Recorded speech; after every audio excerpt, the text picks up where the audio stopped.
sometimes I sit with my clients and I feel like I am hoarding the goodness of the world because they have so much insight and depth that they're afraid to share elsewhere. And so I learn something every single moment that I'm with them. And so, in really, discovering what Lisa's professional skills have developed into outside of just knowing her as a human, it was like, wow, we can do something with this. Like, we can really do something with this.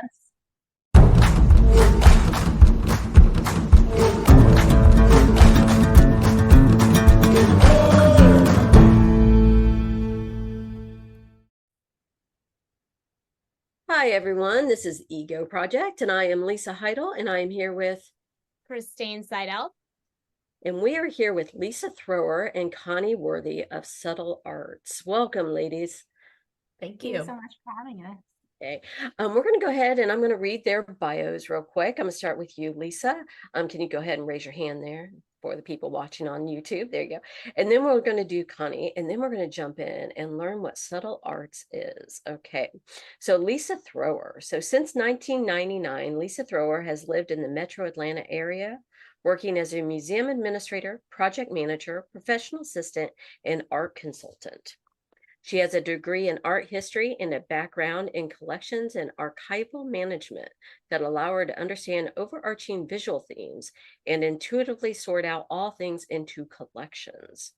Because her passions and professional life have always intertwined, she has developed meaningful connections with a variety of creatives, artists, designers, writers, and foodies. These are the folks who inspire her on a daily basis. In 2021, Lisa completed 100 plus hours of yoga and yin yoga teacher training, and is now a yin yoga and meditation facilitator in the Atlanta area and other locations. All right, that's wonderful, Lisa. Anything you want to add to that? Nope, that's pretty much it. I'm still working as an art consultant, but this is my passion through subtle arts, is more Oh, on the yoga side. oh, wonderful. Okay, and Connie Worthy. Okay, Connie Worthy is a licensed mental health counselor. Connie graduated with a degree in English language and literature, then embarked on a career in sales and marketing. While this career path was financially lucrative and taught her to connect deeply with others, it was painfully unfulfilling. Okay, I get that. And she experienced a profound sense of purposelessness for many years. This personal crisis led her to therapy, where she had an awakening.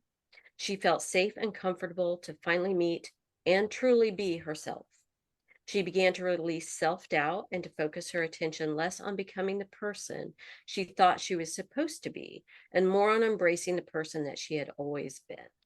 She made the decision to become a counselor and approaches counseling with a trauma informed perspective and the fundamental belief that we are all whole individuals, each of us unique, equally deserving of love, understanding, and compassion. Oh, that's lovely. Oh, it is. That's good, isn't it? Oh, Connie, anything you want to add to that? No, that's great. If there's anything else, I'm sure it'll come up. Okay. Okay. All right. So we're going to jump right in. I'm going to let you two, Lisa and Connie, tell us what is subtle arts. Connie, do you want to talk about how it began, and then I can talk about how we're applying it? Yeah, absolutely. So Lisa and I have been best friends since seventh grade. And for my 40th birthday, we took a trip together to Asheville, saw a musician that we love, and just had the most incredible weekend. Just, everything was, there was nature, there was yoga, there was, all of the elements to really, connect ourselves back to ourselves, each other, and to the world. And it was this really interesting conversation on the drive back because while we've known each other for ages, we haven't worked together since seventh or eighth grade. Right? At the math table, right? Yeah. Yeah. Oh, science projects. That was our game. And and so, I was on my phone. I had gotten a couple of emails about new client requests, and I was responding back about, just the general, like, thanks so much for reaching out, blah, blah, blah. I have a wait list, all this stuff. And it just occurred to me, I was like, I need I just need a website to direct people there, to give them the information. So I'm not texting out, the same thing all the time. Would a different person have something organized and be able to screenshot it? Yes. Yes. Am I that person? No. And that will also come up in the ego work part. But so, I was telling Lisa, I just wish I had this thing. And she's like, well, I can do that. And I'm like, you can? She's like, yeah, I can build you a website. And I was like, okay. And then, it's just like all these other things. I'm like, this would be cool. And she's like, I can do that. And I'm like, okay. And, so then just, through the conversation on the ride back, we just started talking about like, okay, so if we have this platform, what can we do with it? How can we bring all of these practices that we've developed, experienced, helped others with, needed to other people outside of just my clinical space? Because I feel like it is this really magical room where so much happens. And it's hard, to leave that just in the confidential environment. Obviously, everyone's information should remain confidential, but sometimes I sit with my clients and I feel like I am hoarding the goodness of the world because they have so much insight and depth that they're afraid to share elsewhere. And so I learn something every single moment that I'm with them. And so, in really, discovering what Lisa's professional skills have developed into outside of just knowing her as a human, it was like, wow, we can do something with this. Like, we can really do something with this. And so there we go. Yeah, so I think I left the conversation thinking, cool, I'll get to do another website because I'd done one and was excited about it. And then I think Connie, you called me on Monday or Tuesday after, and you said, no, I don't want it to just be a scheduler. I want it to be us together, that we're going to do this together. And it was such a permission and such a great opportunity for me to do something of my own choosing with Connie, knowing that we had this like synergistic energy, and the things that I would want to share, she would be supportive of. And that I could help her expand that reach beyond the four corners of her office and have it be something that was timeless and feel like a breath of fresh air. So Subtle Arts is a space in terms of it being a website. The website I consider to be a repository of all the good things that we found, Connie and I both, along our way, including therapeutic practices, which Connie uses, like grounding techniques and meditations and things like that. But examples of just great universal poetry and art that is beautiful and breathtaking, especially when paired with a thought from Connie about how it plays into what's going on in our collective consciousness. Like, and this was COVID, Connie was our trip 2021. So summer of 2021, people needed this. People were craving it. And I think Connie said something that we needed. I needed this as much as anyone. And I'll leave it with that. Leave it on that note. Wow. Yeah, Very thank you. Christine and I are also in a collaboration. I'm a creative, she's a therapist. And so seeing the two of you working, together and collaborating together, it kind of reinforces what Christine and I are trying to do as well. That marriage of personal healing growth and creativity. They work so well together, right? You need both in order to thrive. So I think what you're doing with Subtle Arts is so beautiful. Your website is lovely. It's full of resources. That playlist, okay, chef's kiss, and I hate myself for even saying that phrase, but it's so beautiful. I love that playlist. It's so good, and there's so many resources. So everyone, that will be in our description box, so definitely go check out their website. It's you're going to get something. You're going to walk away feeling better about life after being on that website. So what are your thoughts, Christine, about what they're doing for their collaboration? Well, I mean, I don't think that there could be a better description of what our hero journey should be than for the coming together of the awareness and the resonance of work and wounding, and the bringing in of the creative space and encouragement to explore creativity. Even, and often people are like, oh, well, but I'm not creative. And I'm like, you just recognizing the beauty of art, or connecting to poetry, or immersing yourself in nature. That is the callback to the intuitive, right? So the intuitive is the one that has all of the wisdom for us that will ever need to be. So to pull a space of therapeutic understanding and attunement and attendance, with the support of bringing in the creative to be a place to process. I mean, golden. I really like Lisa said. Thank you. That means so much. Yeah. I think it's, it fills that heart center, because it really is a space where I think people receive. And we're so afraid to do that in this world. We feel like we have to just show up and give and be achieve. And so for you guys to have a space to fully show up and receive, and then have the guidance of the art and the creative, I think I'm really excited to hear more about it. So thank you for showing up to do it. And I don't think it's a coincidence that it happened during the great withdrawal, right, of the world, because that's where we start hearing the whispers, is in the withdrawal. So thank goodness for that space for you guys. Thank you. And I think that's an important point. Like, people don't have those moments to pause, and that's the great thing that COVID might have given us. And I call it the great pause, or I know some people say the greater interruption or whatever, but for me it was a great pause where I really leaned into all the technology. I went to artist talks and museums that had never put out a virtual offering before, but they did it to give something.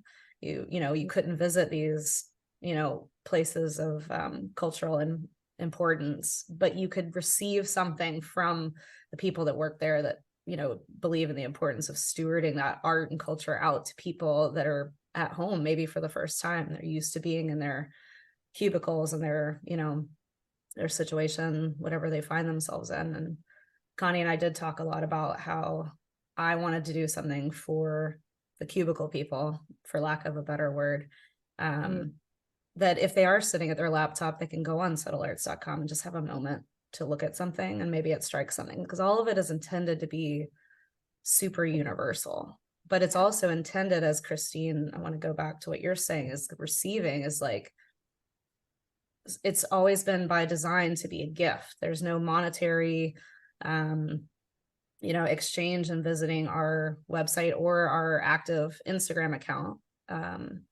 It's here and it's now, and it's for anyone, anytime.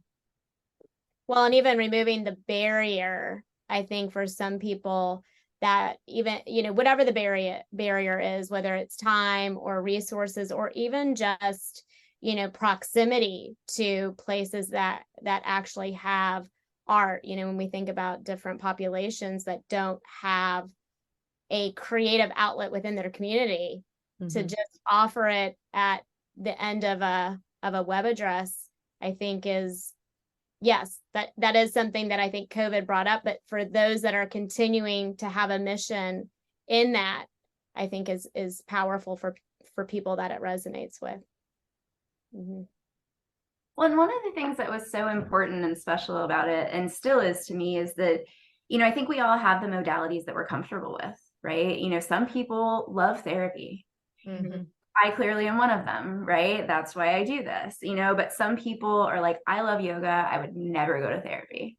And some people are like, I love therapy, I would never go to yoga. Some people say art speaks to me, but not this. And so I think there's some fear in that, there's some short-sightedness in that, but there's also some lack of exposure in that. And so it was really important that, we pulled from different arenas to then expose people to things maybe they hadn't thought about before. Right. And, giving people who are, diehard artists, Yeah. I can talk about yoga in a way that's like subtle, right? Like it's Mhm. kind of just like it's not in your face. It's not a, you know, you need to do this thing, but it's like, hey, while you're looking at this that you're really comfortable with, can you also get a taste of this? Like, what does this do for you? What could this do for you? So that was a really big piece. Yeah. Awesome. I love the collaborative aspect of this because collaboration built into it is both a giving and a receiving, and it's cyclic. It's constant movement when we collaborate with others, and I find it a very spiritual experience, full of growth and insight, and learning about myself, seeing my own wounding and fears. How has the collaboration shown itself in your friendship? And what have you learned about each other and yourselves? Connie. Well, so I have learned that I'm very different than I was in middle school. And I've learned how easy it is to fall back into the idea of what you thought you were supposed to be, right? You know, in grade school, I was always a great student. I was organized. I was dedicated. I was determined, you know, I mean, it was by the book, right? And, you know, some of my work has allowed me to release some of that and to lean into more flexibility. And so, you know, as that has worked really well in my therapy practice of I show up and I will be there for you. Wherever you take me, I will ride with you. We will go together. I will make sure you get through safely. Doesn't matter, right? But that is in contrast to who I grew up thinking I was, this very organized planner. And so in joining this collaboration, it was really fascinating and humbling to see like, oh, wait, I'm not that person that I thought I was back then. And having to acknowledge that healing wounds has changed me in a really beautiful way, but it's also maybe I'm not as much of a planner, right? Maybe I'm not as organized as I once was. And so, you know, I had to separate out my expectation of myself from what I thought Lisa expected of me. And that was really challenging, you know, because yeah, I mean, it's just so funny how I think, you know, science was my wheelhouse, right? Lisa, and I think we only really had science together. Like that was where I thrived, and it was methodical, right? Like that is a place that it made sense. And so, you know, entering this project, I thought, you know, Lisa would be the one that was like creative and just kind of out there. And I'd be like, all right, let's stay on task. And that is not at all at all how it translates now. And so yeah, it's just, you know, as you shape and evolve, you change, and you have to, I think when we are put back in familiar circumstances, whether it's like long-term friendships or family, it's so easy to fall back into the role that we were in. And realizing, okay, maybe that's not me anymore, and maybe that's okay. So yeah, I mean, it's been humbling, it's been exciting, it's been liberating. Yeah, it's been a lot of things. A lot of things. Well, that's beautifully said. What about you, Lisa? What have you learned in this collaboration? So I think I've had to take a look at my particular gifts and how they might be alienating to others. I'll explain that in a second, but it's funny. It's just so funny. And anybody watching this that's known Connie and I for a long time, it's like, yeah, I got an F in environmental science because I wouldn't take the tests. I just drew big pictures of giraffes on he used to give us the paper that you covered the textbooks in to do our test because he was trying to save paper. And so it was this big, beautiful sheet of paper, and I just drew whatever I wanted on there. Anyway, I failed the class. So, Connie, thinking of me as more of a free spirit, and I still have that in me. I have grown through my professional life into being that organized kind of archivist collections manager, like keeping everything, project managing, you know. But as an archetype and as part of my, you know, strength and background, I mean, I've been labeled through personal inquiry practices as being a connoisseur. I have a curatorial mind. I am a visual person. I am a visual communicator. So I have these high expectations for what things are that are aesthetic. So when that comes to collaborating with someone else, my aesthetic is not necessarily Connie's aesthetic, and hers is not necessarily mine. I mean, I think there is some universal beauty that everybody can agree, like that's just a really beautiful poem, or gosh, that piece of art is just transcendental to look at. But like trying to get Connie's ideas from her along with images that resonate from her, and then me having this particular aesthetic, like subtle arts came to me in meditation, the word came to me in meditation, and then everything that I personally like to surround myself has that kind of I don't know how to describe it other than it has sort of a weight, but it also feels ethereal. That's my personal aesthetic. And because as the creative director of subtle arts, I'm supposed to set the tone becomes mine a little bit.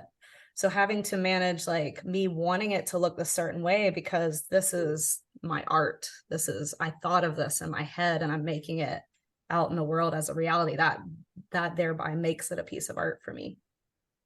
Is it making sure it represented Connie, and also like having to tell her some things that maybe I didn't want to present through to our audience because it didn't fit my aesthetic. So that's ego. You know, that's me like having to keep a tight control on it. And like, you know, I met with somebody once that called it your blanket. So the 9 images you can see in a grid on Instagram, just starting there as a point of conversation, I was obsessed with like, does it work? Does it match? Not in an obsessive way, but that was very important to me. Like when you go on the Instagram, when you go on the website, it all is supposed to feel like it belongs together. Is that super important? I don't know. I'm working on that. And Connie and I have had many conversations about it, and trying just not to come off as that connoisseur that's in me to being judgmental and evaluating, when that's such a huge part of my job, is to say whether or not this visual is successful or not. Does this work? You know, is this beautiful? It's a hard line to toe. And I think a lot of that, you know, is grappling with, is this a conditioning of of me believing things need or should be a certain way, which, you know, anytime we have that should, need, you know, like there's a little bit of our conditioning, a little bit of our woundedness that's like, rather than really attuning to what it is, right? There's a little bit of that, but there's also, I think, a little bit of our giftedness that maybe we can tap into how we feel about something sooner than maybe somebody who has to marinate on it a little bit longer, you know, and that's something I've experienced, you know, Lisa and I work together and we talk about emotionals and non-emotionals, right? And oftentimes non-emotionals will sit and have to marinate a little bit longer on, how do I really feel about that? I'm not sure. I'm not as in tune to my feelings because I'm really in tune to other people's feelings. And then some people are gifted to be able to be very in tune with their feelings and be like, I'm clear that that's a no. And so sometimes I think for that giftedness, you are grappling with a little bit of that. Am I clear on my feelings, or am I coming from the way I feel like things should be? And then the non-emotional is like, I'm not clear on how I feel. So am I over functioning or people pleasing to go along with something? And I think that can be how collaboration sometimes can get wonky. But the fact that you guys bring awareness to that, like, I have to be careful. Am I coming from an authentic place, or am I coming from a, you know, conditioned place? And I think oftentimes when we look at, you know, collaborations out in the real world that are kind of like, you want to do this, you want to do this, cool. And we slap it together. That's where you see a lot of the headbutting, because disagreements occur in collaboration. It's gonna happen. It's how do you acknowledge yourself and then the other person within that disagreement. Yeah. And I think, to be totally fair, I think we've had more uncomfortable conversations since we started this project than maybe we ever did before. But through that and moving through that together, I think we have a deeper understanding of each other too. And I think that's very true in life. It's if it's all pleasant, it's probably not very deep, and Probably not real. right. Yeah. And so it's hard, but I think that's a really big part of who you choose to collaborate with. It's not the person that you're always going to agree with, because if that's true, you probably just do your own thing by yourself. You probably don't even need the other person. Right. Yeah. But it's, who can you continue to have those hard conversations and continue to show up with love and respect for and with. Yeah, exactly. I think that's a fear that people have when they collaborate, especially with someone, whether it's a family member or a friend or, someone that they've worked with in the past, that it's going to like damage the relationship. And we hear that all the time, like, oh, if you want to lose a friend, open a business with them, that type of thing. Or Talked about that. Yeah. Right. Yeah. And, and I do think what you said so beautifully, Connie, was it's about love and respect. You have to see the person and you have to be available to them where they are. Does that make it like you can't expect someone to, always be where you're at?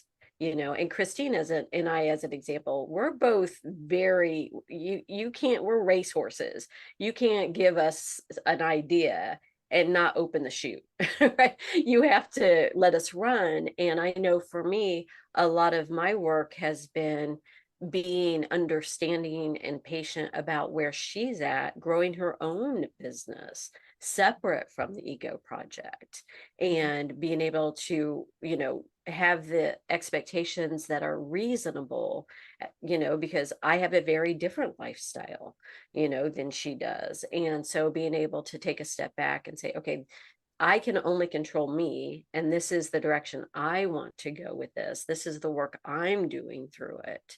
And then allowing her and trusting her that she's keeping pace in the way that she can. So what do you think, Christine? Has that been some work you've done?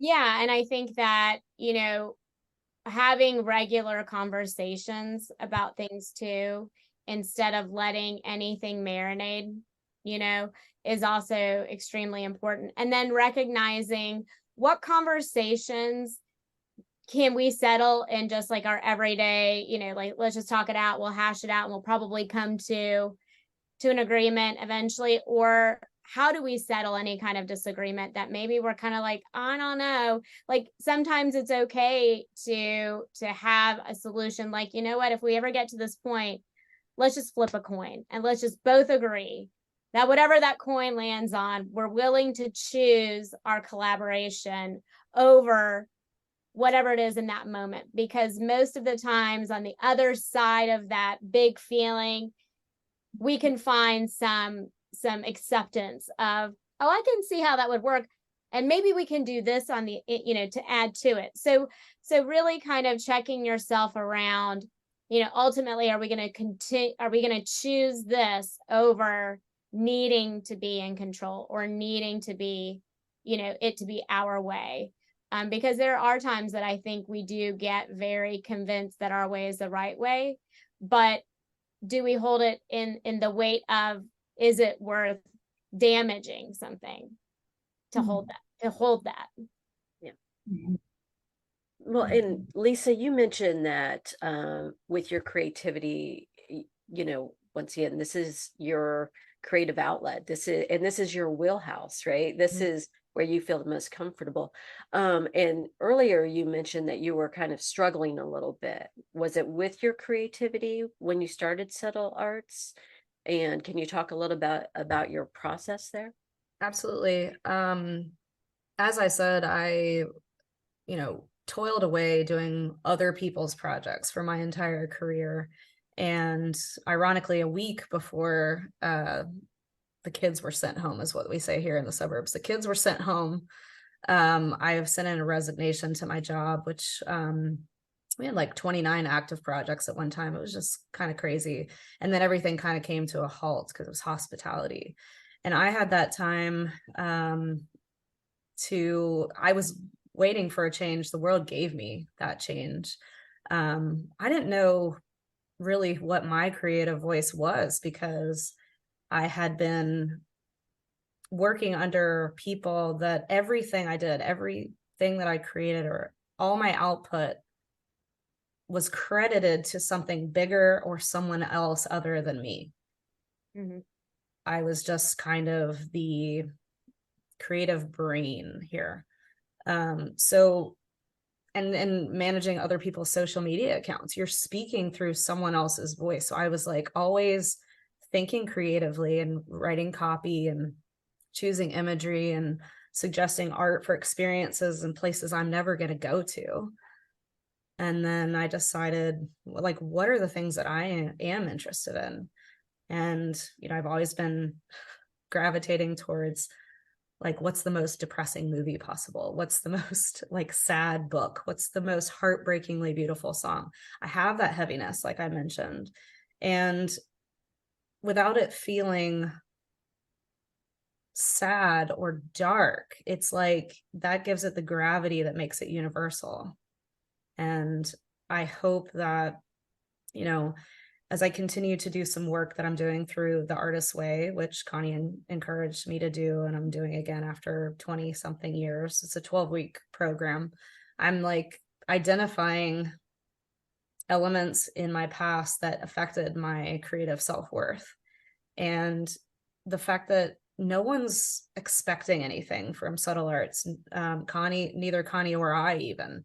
There's no strategic plan. There's no goal, right? It's allowed me to pair my writing and my yogic practices, my interest in meditation, with beautiful art, talking to artists that create in a mindful and intuitive way. I'm just trying to find what I want to do. I've taken up ceramics. I'm doing Tai Chi. I mean, I'm giving myself all this freedom, and then the things that I feel like are super just land with me, and things that I know Connie has, then that's what I want to put out. If it helped me have a pause, if it helped me realize something about myself, if it helped me feel better, I want to pass that on some way. And then I package it, make it visual, hopefully make it beautiful, and send it out, and hopefully without too much sadness. I think it's so meaningful that in your aesthetic you're looking for a little bit of that sorrow and a little bit of that pain, like intuitively that calls you. It's balance. It has to have that balance too. Even if it's a super uplifting piece, it might have some element of like duality. Mm-hmm. And I think that's something as a culture we struggle with, sitting with pieces, or even like as therapists, Connie, sitting with expressing those really heavy things without trying to jump out of it too fast, because we are conditioned to be like, okay, so let's honor that sad part or that grieving part, and then let's find the light in it, right? And I think that just really does a disservice to the fact that, pain and suffering exists, but the beauty is not that right around the corner we have good vibes, and, we're just moving out of it to get to good, but that on the other side of it is the wisdom, Always the wisdom. Yes. And wisdom is beautiful. And it is like meant for us, not that it necessarily feels good. Absolutely. So I think that's a message that is very, very lost in kind of our secular world. Feel sad, but just see the positive, the sadness. Yeah. So I think it's cool that that's called you. 100% agree with everything you said. Yeah.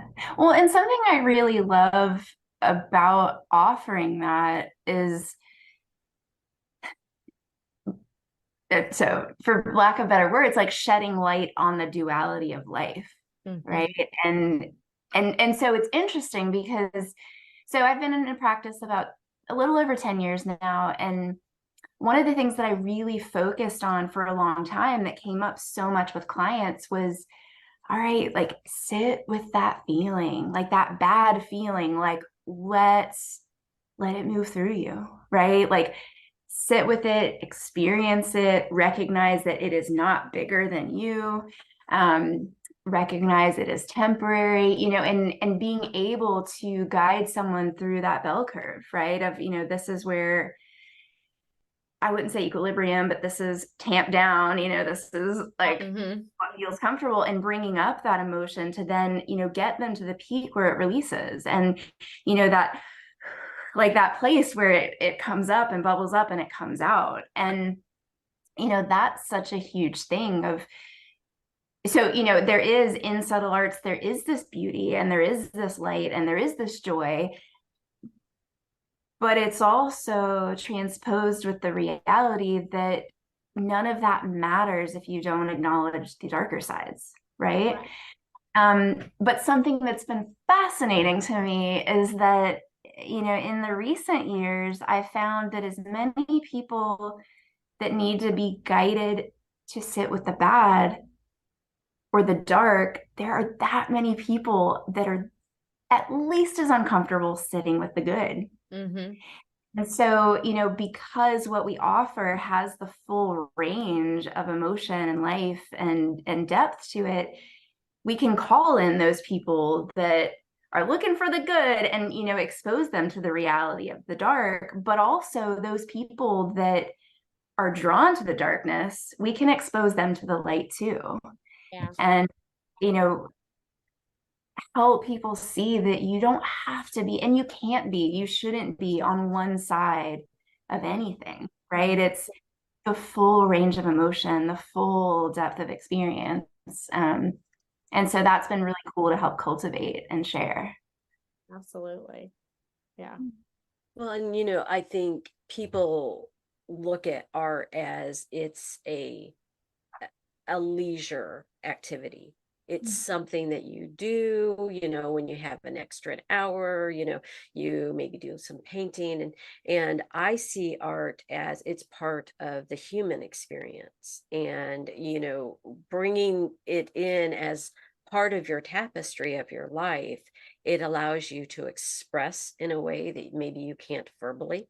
It allows you to bring beauty into form, whether it's a light or dark image or a light or dark prose or poetry, whatever your medium is, and being able to use art to share yourself with the world in a way that maybe you can't in other realms. So I love the idea that it may be subtle, right, but it's still real and it's still concrete.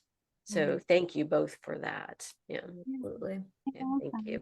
You're welcome. Okay, so as far as creativity and collaboration and what you're doing, what piece of advice would you offer others who maybe they have a friend that like, I would love to do something with that friend, or a family member? What piece of advice would each one of you offer them before they get started? Connie, I can go if you. Yeah. Okay.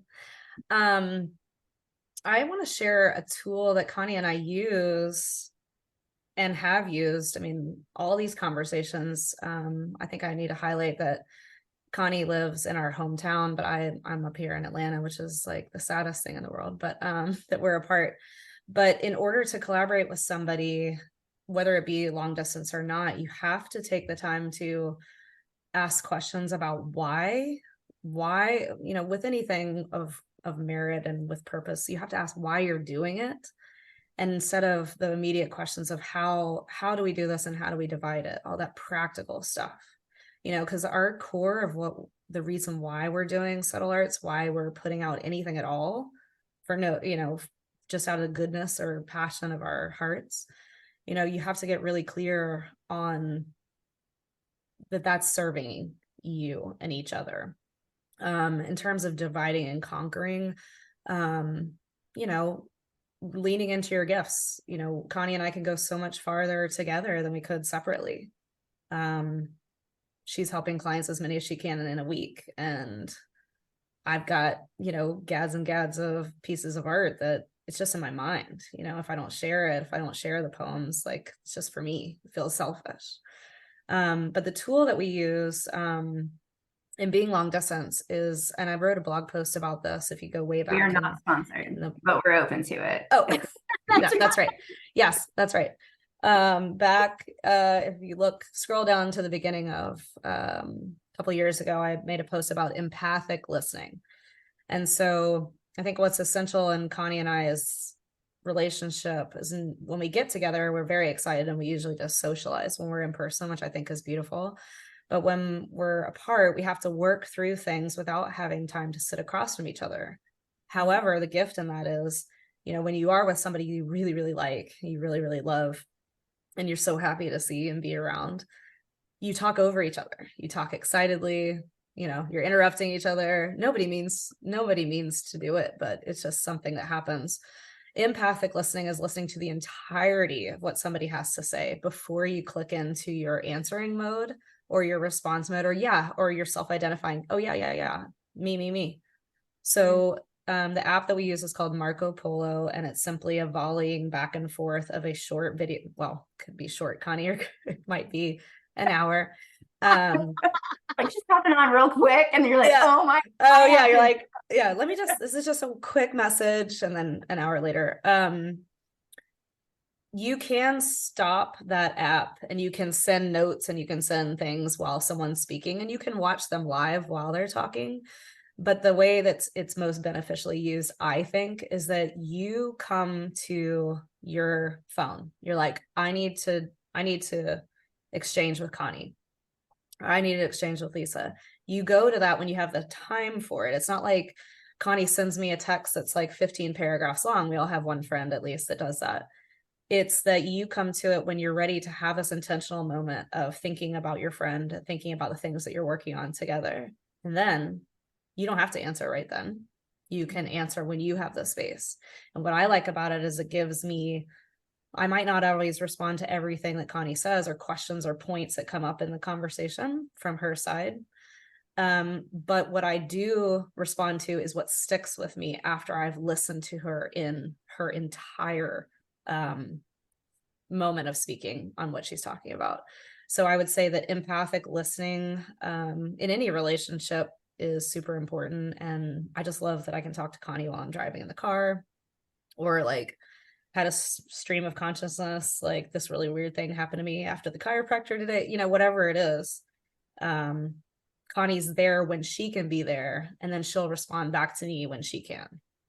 So it's a respect of time. That is a yogic principle, and I can't remember which one, but that it's non-stealing of each other's time.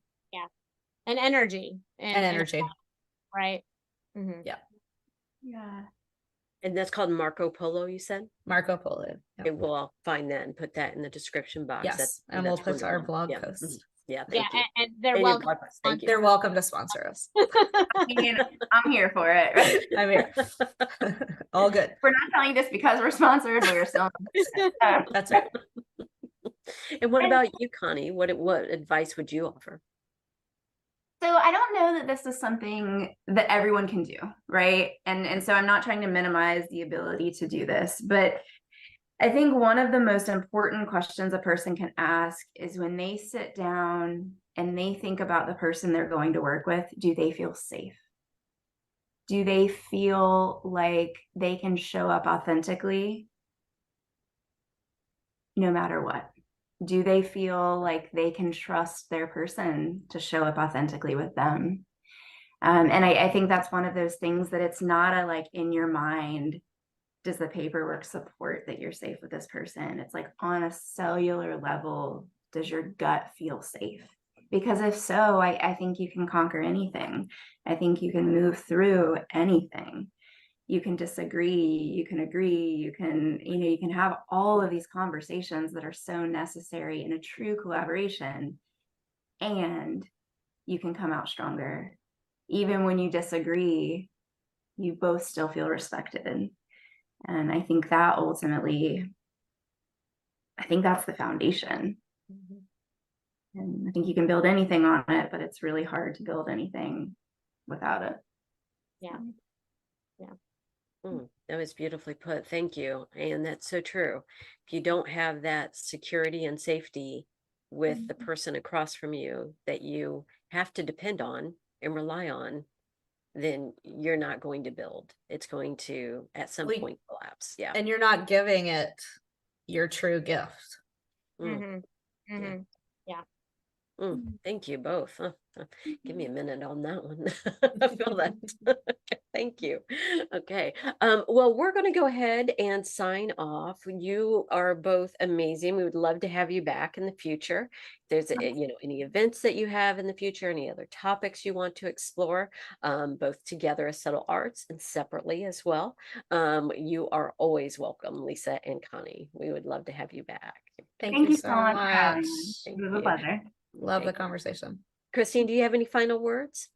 No, and I just appreciate you guys coming to this space. And, I think what a lot of people don't realize unless they've participated in a partnership or a collaboration is that, you really are almost like a marriage, and what you've created is your baby. And so just like, a committed partnership or marriage, it's, you have to ask yourself, can I be vulnerable with this person? Can I show up in the ways that, help with healthy communication? And then do I ultimately trust this person to be and hold the same values that I have? And so I think that you guys have shown that you guys were able to take something from seventh grade, and that you just intuitively were like, hey, you're kind of like one of my people here, and grow it into truly what a very committed relationship is and what it requires to be, long term. So I appreciate you guys bringing that and being a testament that it can be done, where other people, other CPAs and lawyers will be like, don't do it. Don't work with your friends. Yeah. Yes, but you guys are quite a testament to showing up to the space that does allow it to be done and to be done well. Well, it's so cliche, but I also, if you love what you do, then maybe it doesn't feel like work. So. Right, exactly. Thank you guys so much. Guys, so much. Thank you. We will have all of the information, both for Connie and Lisa and Subtle Arts, in our description. We will also link to the blog post talking about the Marco Polo. Thank you for that reminder, Lisa. And once again, join us again. We would love to have you back. What a wonderful conversation. So much to talk about. Yeah. Right. Creatives, two therapists. I know. You guys are a diagonal here for me. And I'm like, oh, the aesthetic works. Okay. All right, everyone. Thank you so much. And join us next time. Make sure to subscribe. Follow us on YouTube. Follow us where you listen to your podcasts, and on Instagram. Thank you so much. We'll see you next time. Bye, everyone. Thanks.